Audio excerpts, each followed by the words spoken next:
You and I share 75% of the same genes with a rat. We share 98.4% of the same genes with a chimpanzee. And how many of you know somebody out there it's really hard to detect that 1.6% difference? How many of them are sitting right next to you right now?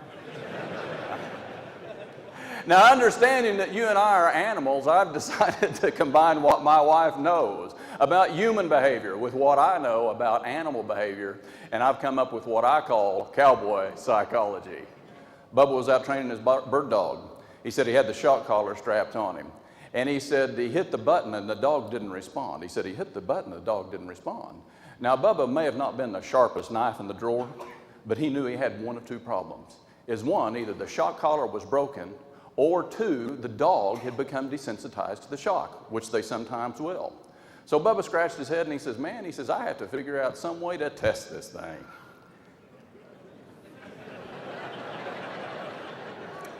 Now, some of you are way ahead of me here.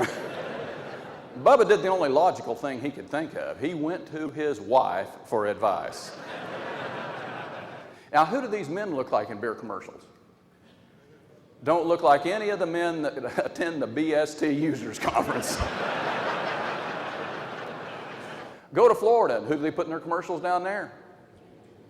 Those people that can't punch their ballot all the way through.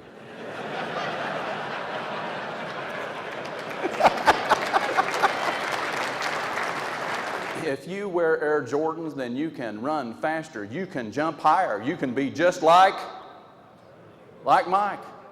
I said that in a speech in Montana. I said, you can be just like, and a guy in the back of the room said, OJ.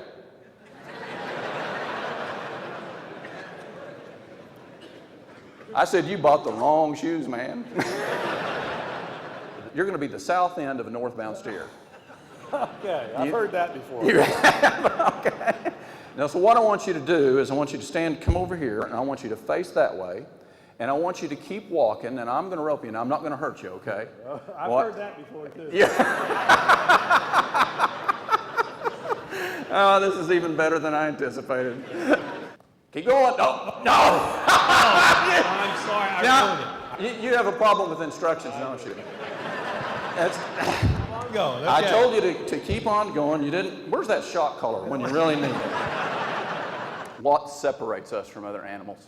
I love the answers I get from audiences. One woman says, animals can't accessorize. You've just seen the Jeff Foxworthy side of my split personality. I use humor to demonstrate my fundamental tenet of cowboy psychology. Without a purpose, our only motivation is reward and punishment. I can train any animal using reward and punishment. And since humans are animals, we've been conditioned to respond to these extrinsic stimuli. However, studies show that our productivity goes up as much as 40% when we are intrinsically motivated. You're about to see how we can rise above our animal natures and be intrinsically motivated by the one motive that is unique to the human species: purpose. In addition to this brief overview, you can check out several segments from my presentations, including Why the Chicken Really Crossed the Road, Bubba Tests His Shock Collar, The Care and Feeding of Shamu, What Separates Us from Other Animals, The Transformational Power of Purpose, Control the Head and You Control the Animal, The Tip of the Iceberg, and now for the Dr. Phil side of my split personality. What other things might separate us from other animals? There is one really important difference. We are the only animals that can choose our behavior. All other animals are merely responding or reacting to reward and punishment every day. That means all other animals are merely reactive, but we have the ability as human beings to be proactive. Here's the principle that I want to share with you. It's a fundamental principle of livestock handling. And that is, if you control the head, you control the animal. Okay. You see, I can take John anywhere that I want him to go. I can't motivate you. I can only manipulate you. And how many of you in here absolutely detest being manipulated? Yeah. But how many of you will also admit that you're guilty of manipulating others? If you hate being manipulated, why do you do it? Why? Because it works. Why does it work? Because everybody in this room has been conditioned to respond to reward and punishment. Without a purpose, our only motivation is reward and punishment.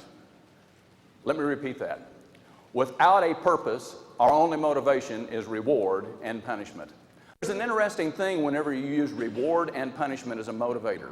You always have to increase the degree of stimulation. I'm here today to help you reach your full potential. Now here's what's neat about it.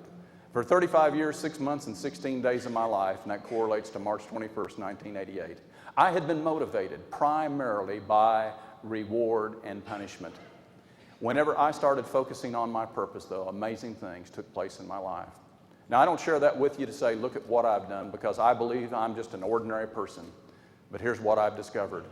Ordinary people can accomplish the extraordinary when they know what their purpose is and they act on that purpose. This completely transformed my life. Why are you crossing the road?